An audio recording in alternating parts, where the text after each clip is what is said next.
عاجل تعطيل الدراسة ووقف عمل البنوك رسميا، ومفاجأة سارة بشأن أول موعد إجازة رسمية للطلبة وطلبة الجامعات وطلبة المدارس بجميع الفئات، ابتدائي إعدادي ثانوي.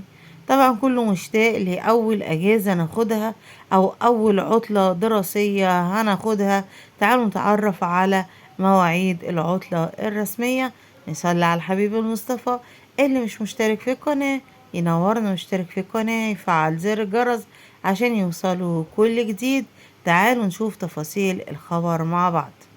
طبعا انا عايزه اقول لكم ان في مدارس كتير جدا جدا جدا كان في كلام ولا كتير عن اجازه يوم السبت، وما زال في ناس بتتكلم رغم ان المدارس بدات. خدوا بالكم، هل الكلام ده ورسائل بتيجي، هل الكلام ده صحيح ان ممكن اجازه السبت يلغوها؟ مفيش الكلام ده، مفيش الكلام ده. الكلام ده بقاله سنين بيتداولوه.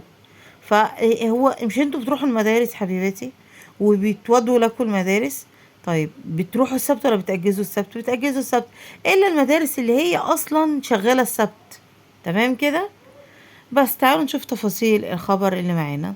حسمت الحكومة موعد أول إجازة رسمية للموظفين وللطلبة والمدرسين والمعلمين. الموظفين طبعا مدرسين كمان منهم، وفي القطاع الخاص وكذلك العاملين في البنوك.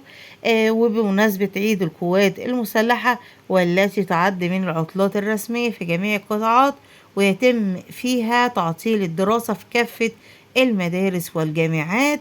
وأصدر الدكتور مصطفى مدبولي رئيس مجلس الوزراء في وقت سابق قرار بأن يكون يوم الخميس 9 أكتوبر إجازة رسمية مدفوعة الأجر.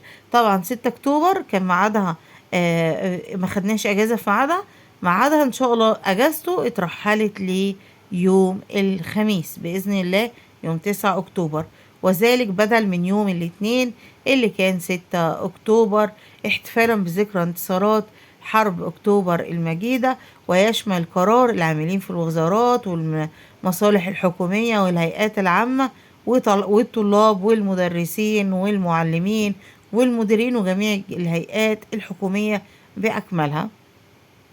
تمام. وهتكون الإجازة 3 أيام متواصلة بعد ترحيل العطلة الرسمية، بجمع عطلة عيد القوات المسلحة مع الإجازة الأسبوعية يوم الجمعة والسبت. يعني يوم السبت إجازة أسبوعية.